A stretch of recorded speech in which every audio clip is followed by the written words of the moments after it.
السلام عليكم ورحمة الله وبركاته.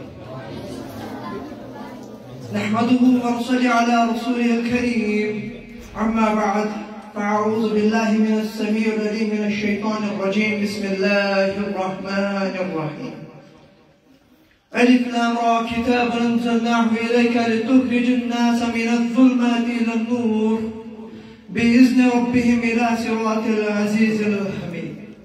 اللهم صل على محمد وعلى آل محمد كما صليت على إبراهيم وعلى آل إبراهيم إنك حميد مجيد. اللهم بارك على محمد وعلى آل محمد كما باركت على إبراهيم وعلى آل إبراهيم إنك حميد مجيد. محترم سامعین کرام، دوستو، بزرگوں، ساتھیوں، میں نے آپ لوگوں کے سامنے سورۃ الابراہیم سورہ نمبر 14 کی آیت نمبر 1 بیان کی اور اس کی تلاوت بھی کی۔ اللہ تعالیٰ فرماتے ہیں الف لام را، ایک کتاب ہے جسے ہم نے تیری طرف نازل کیا تاکہ تو لوگوں کو اندھیروں سے نکال کر روشنی کی طرف نکال لائے اور ان کے رب کی اذن سے اس کے راستے کی طرف جو سب پر مہربان و نہایت تحریف والا ہے اس کی وہ میزان مساوات و عدالت، ہے اس کی وہ میزان مساوات و عدالت۔ پھر لگتا ہے عالم میں کوئی خبر نہ بیدار، آ جاتا ہے قرآن کا جب سیل و سبق سے، آ جاتا ہے قرآن کا جب سیل و سبق سے، بچ سکتی ہے سلطانی جمشید کا شیطان۔ کوثر کی ظلمات بنے وادی ایمن، کوثر کی ظلمات بنے وادی ایمن، صحرا میں ہمیں داموں گلستان کھلاتا۔ قرآن تو ہے وَأَنْتُمُ الْأَعْلَوْنَ کا دائی، قرآن تو ہے وَأَنْتُمُ الْأَعْلَوْنَ کا دائی، رکھتا نہیں ہے گاروں کے رہبان کا زہار۔ ایک سمٹ تو یہ بندہ مومن کی سپر ہے، ایک سمٹ تو یہ بندہ مومن کی سپر ہے، ایک سمٹ ہے ایسے بندے آزاد۔ فوز دو جہاں، فوز دو جہاں ہے اس کا تعلیم و تعلم، طالب سبھی قرآن کے ہیں خرم و دلشاد، طالب سبھی قرآن کے ہیں خرم و دلشاد۔ محترم سامعین کرام، قرآن ایک ایسی انقلابی کتاب ہے جہاں خدا پرستی کی راہ جہالت کے ماحول اور اقتدار میں خطرات سے بری ہوئی تھی، لیکن قرآن انقلاب سے بہت سہل اور محفوظ ہو گئی۔ جہالت کے ماحول اور اقتدار میں اللہ کی اطاعت مشکل ہو گئی تھی، لیکن قرآن انقلاب نے خدا کی نافرمانی مشکل کر دی۔ کل تک بس سے بازار اور ٹھنکے کی چوٹ پر فسق و فجور اور جہنم کی طرف دعوت دی جاتی تھی، لیکن قرآن انقلاب نے اس دعوت کو کار خیر بنا دیا اور اس کام کو امپاسبل بنا دیا، اور اسی انقلاب کو قرآن کی زبان میں یوں اجاگر کیا گیا۔ وَاذْكُرُوا إِذْ أَنْتُمْ قَلِيلٌ مُسْتَضْعَفُونَ فِي الْأَرْضِ، اور یاد کرو جب تم زمین میں بہت تھوڑے تھے۔ وَاذْكُرُوا إِذْ أَنْتُمْ قَلِيلٌ مُسْتَضْعَفُونَ فِي الْأَرْضِ تَخَافُونَ أَن يَتَخَطَّفَكُمُ النَّاسُ أَيْدِيكُمْ وَيَضْرِبُونَ بِأَيْدِيكُمْ، اور یاد کرو جب تم بہت تھوڑے تھے اور زمین میں نہایت کمزور تھے اور ڈرتے تھے کہ کئی لوگ تمہیں اچھل کر نہ لے جائیں، تب اس رب نے تمہیں پناہ دی، تمہیں قوت بخشی، تمہیں پاکیزہ چیزوں سے رزق دیا تاکہ تم شکر کرو۔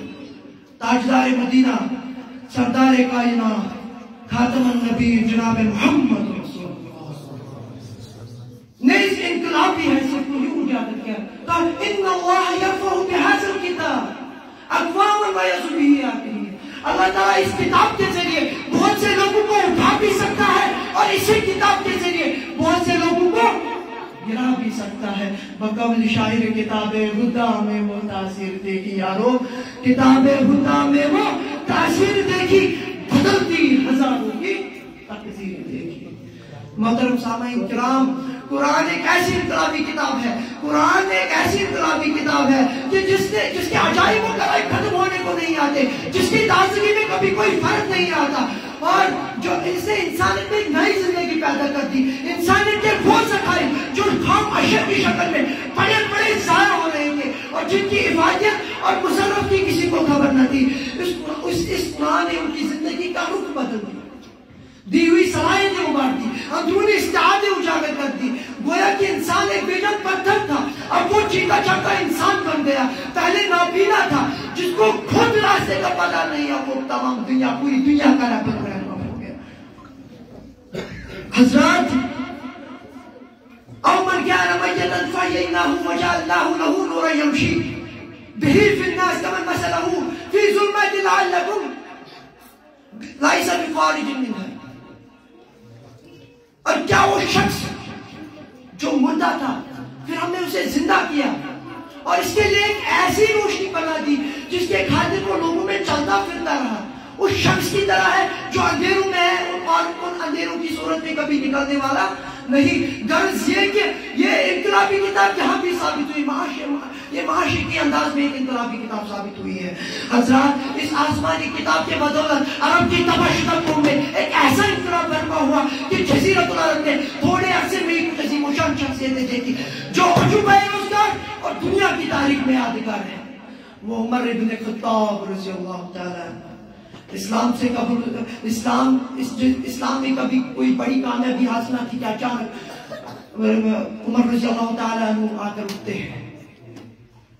عمر بن خطاب رضی اللہ تعالیٰ عنہ جب وہ اپنے باپ کتاب کی بکریاں چڑھایا کرتے تھے اور ان کے باپ کو جھٹکا کرتے تھے, وہی عمر رضی اللہ تعالیٰ عنہ یکبار کی تمام عالم کو اپنی عظمت و صلاحیت سے متحد کر دیتے ہیں اور تخت و تاج سے اور کیسر و کسریٰ کو تخت و تاج سے محروم کر دیتے ہیں.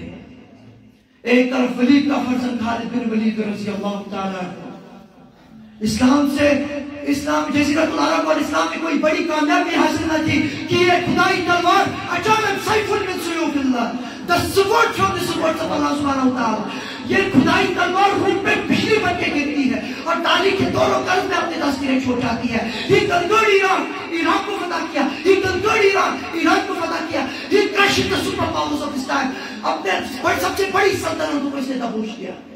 یہی ہے قرآن انقلاب. ایک طرف سعد بن ابی وقاص رحمت اللہ علیہ, اسلام سے قبل ان کی بڑی کسی قیادت کا ذکر نہیں ملتا, لیکن قرآن انقلاب کے باعث بنائیں کی گھنٹیاں سنبھال لیتے تھے اور ایران کو تخت و تاج سے محروم کر کے ہمیشہ اکیلے کا توجہ کہلاتے ہیں. حضرات زید بن حارثہ, ابو ذر, مقداس, ابو دجالہ, عمار بن یاسر, معاذ بن جبل. غرض یہ کہ نبی کی دہشت ستاروں کی زندگیوں میں قرآن نے ایک ایسا انقلاب برپا کیا کہ وہ عظیم عالموں کو شمار ہونے لگے جن سے علم کی نہریں بہتی تھی, حکمت ان کے زبان پر تھی, تکلف سے دور بھاگتے تھے تو زمانہ ہم تک گوش ہو کے سننے لگتا تھا. جب تقریر کرتے تو مؤلفوں کا قلم لکھنے میں مشغول ہو جاتا تھا تاکہ کوئی لفظ ضائع نہ ہو. حضرات یا ایھا الناس قد جاءتکم موعظۃ من ربکم وشفاء لما فی صدورکم وہدی ورحمۃ للمؤمنین.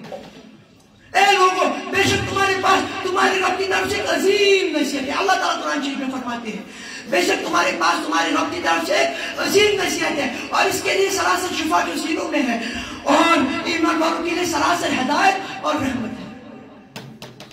یہ فرما کر انہوں نے روحانی انقلاب کو ثابت کیا, یہ فرما کر روحانی انقلاب کو بیان کیا اور اسی کے ساتھ فرمایا اِنَّا أَنزَلْنَاهُ قُرْآنًا عَرَبِيًّا, بے شک ہم نے اس عربی قرآن کو نازل کیا, لَعَلَّكُمْ تَعْقِلُونَ, تاکہ تم سمجھو. فرما کر اپنی انقلاب کو برپا کیا, فرما کر علمی انقلاب کو برپا کیا.